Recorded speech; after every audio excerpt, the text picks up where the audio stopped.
चाहे कृष्ण कहो या राम, सभी एक ही तो है नाम। श्री कृष्ण गोविंद हरे मुरारी। दोस्तों, हम भगवान श्री कृष्ण को अलग अलग रूपों में पूजते हैं।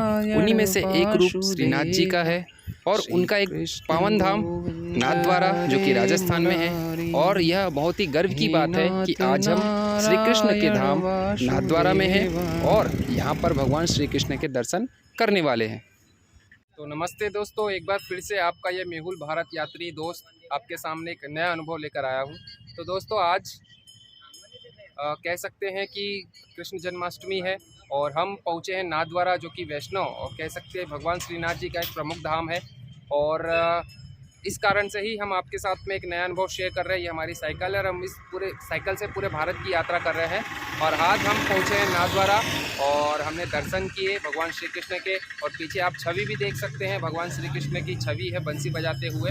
तो एक बहुत ही सुंदर ऐसे चित्रण में प्रस्तुत करने का प्रयास कर रहा हूँ ताकि आपको भी एक अलग ही अनुभव महसूस हो कृष्ण जन्माष्टमी के दिन, और आपको ये अनुभव हो कि किस प्रकार से हम पूरे भारत की यात्रा कर रहे हैं। तो इस ओर हमारी साइकिल है और बाजू में ही भगवान श्री कृष्ण की बंसी बजाते हुए ऐसा स्थान है। बहुत ही सुंदर आसपास का क्षेत्र है। और एक महत्वपूर्ण स्थान के बारे में आपको बताएंगे कि ये चौक है। चौक के बाजू में ही आपको भगवान शिव शंकर की देवादिदेव महादेव की बहुत बड़ी प्रतिमा दिखाई देगी, तो आप उसके दर्शन कर सकते हैं। उसके साथ साथ भगवान श्री कृष्ण के दर्शन कर सकते हैं। हालांकि वहाँ अंदर में आपको मोबाइल लेके जाने नहीं देते और वहाँ पे फोटो वीडियो बनाना अलाउ नहीं है। तो बाहर से ही हम आपको भगवान श्री कृष्ण के बारे में महत्वपूर्ण जानकारी देने का प्रयास कर रहे हैं। भगवान श्री कृष्ण बंसी बजाते हुए हैं और बहुत ही सुंदर उनकी छवि है। और इसी प्रकार से आज हमारी भारत यात्रा का 424वां दिन है। 242 दिन हो चुके हैं और हम राजस्थान के नाथद्वारा में हैं और आपसे एक नया अनुभव शेयर कर रहे हैं। सुबह का समय है और सुबह सुबह आप लोगों के साथ में हम जब अनुभव शेयर करते हैं तो बहुत ही आनंद आता है। तो दोस्तों, आसपास का नज़ारा बहुत अच्छा है। क्योंकि बारिश का समय है तो थोड़ा सा धूप भी है, थोड़ी सी नमी भी है, कभी भी बारिश हो सकती है, तो हमें आगे बढ़ना है। उसके पहले आपको आसपास का जो सुंदर नज़ारा है वो आपको दिखाने का प्रयास करते हैं। तो नाथद्वारा की धरती से इस मेहुल भारत यात्री का आपको सभी को जय श्री कृष्णा।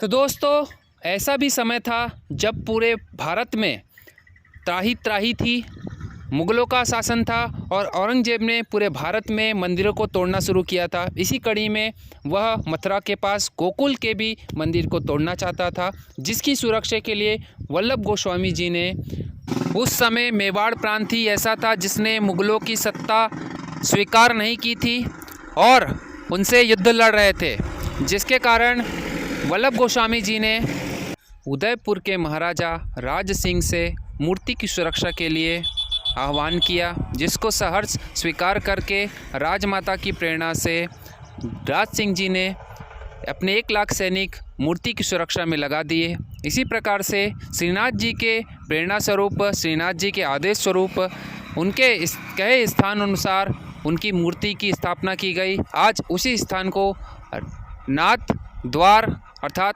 नाथद्वारा कहा जाता है, अर्थात नाथ जी का द्वार, भगवान श्री कृष्ण का धाम।